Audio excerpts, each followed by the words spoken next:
राजा, आपका बेटा ध्रुव यहाँ इस शक्ति स्थान मुकाबले में क्या कर रहा है? हरेंद्र, कहीं ये गलती से रास्ता तो नहीं भटक गया? क्या इसे अभी भी उम्मीद है कि इसे कोई शक्ति मिलने वाली है?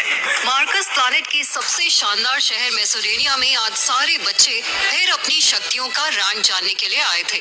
धरती लोक से कोसों दूर मार्कस प्लैनेट एक बड़ा ही खूबसूरत और विशाल प्लैनेट था, जहां चमत्कार और अद्भुत शक्तियां सिर्फ प्रकृति में ही नहीं, लोगों में भी जगाई जा सकती थी। इन शक्तियों के 9 तारे थे, जिसमें एक तारे का मतलब था कि इंसान के पास बिल्कुल शक्ति नहीं है, और 9 तारे का मतलब होता था कि उस इंसान के पास परम शक्ति है। आज गोला फेंक मुकाबले में हिस्सा लेने ध्रुव भी आया था। ध्रुव के पिता राजा अरेंद्र को बिल्कुल अच्छा नहीं लगता था जब बाकी बच्चे उसका मजाक उड़ाते थे, मगर ध्रुव के पिता के आते ही सारे चुप हो जाते हैं, क्योंकि वो शौर्य दल के लीडर थे। राजा अरेंद्र ने ध्रुव के पास जाकर कहा, बेटा ध्रुव, तुम्हें इस मुकाबले में हिस्सा लेने की कोई जरूरत नहीं है। खामखा सबकी नाक कट जाएगी। तुम वहाँ सिंहासन के पास वाली जगह पर बैठ जाओ। ध्रुव मेसोडेनिया के राजा अरेंद्र का इकलौता बेटा था। छोटी सी 11 साल की उम्र में ध्रुव ने 9 स्थल की शक्ति प्राप्त कर ली थी, मगर फिर एक अनोखे हादसे में ध्रुव की मां गुजर गई। ध्रुव और उसके पिता किसी तरह बच गए, मगर ध्रुव अपनी शक्तियां खो बैठा।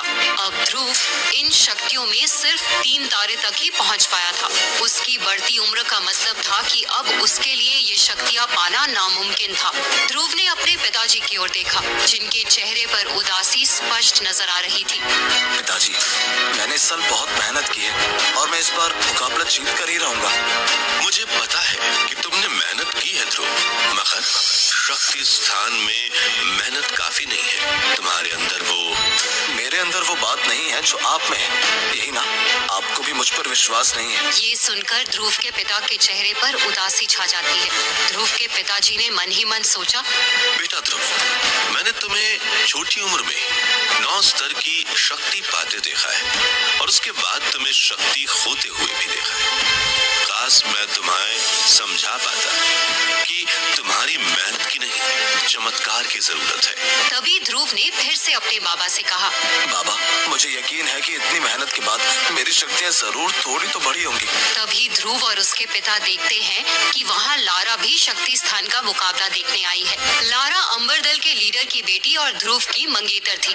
लारा और ध्रुव बचपन के दोस्त थे, और उनकी शादी होने का मतलब मेसोडेनिया के 2 सबसे शक्तिशाली परिवारों का मिलन माना जा रहा था। मगर ध्रुव की बढ़ती कमजोरी देखकर अब लारा उससे कोई रिश्ता नहीं रखना चाहती थी। लारा के कड़वे शब्द आज भी ध्रुव और उसके पिता को याद थे।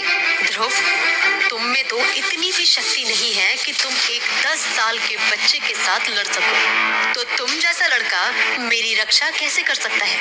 मैं तुमसे आज इस वक्त सगाई तोड़ना चाहती हूँ। ये बातें सुनते ही ध्रुव के पिता ने कहा, लारा, बोलो मत कि तुम्हारा रास्ता बचपन में ही तय कर दिया गया था। तुम्हारे पिता की आज जो भी इज्जत और शोहरत है, वो इसलिए है क्योंकि तुम ध्रुव की पत्नी बनने वाली थी।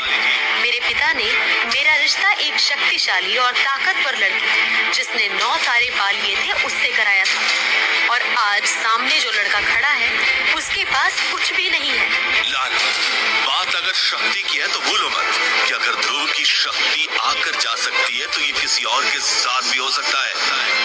नहीं राजा अरेंद्र जी, जो ध्रुव के साथ हुआ वो मेरे साथ नहीं हो सकता, क्योंकि मेरे पिता वैसे नहीं हैं जैसे आप हैं। लारा की ये बात सुनकर ध्रुव और बाकी सब चौंक गए।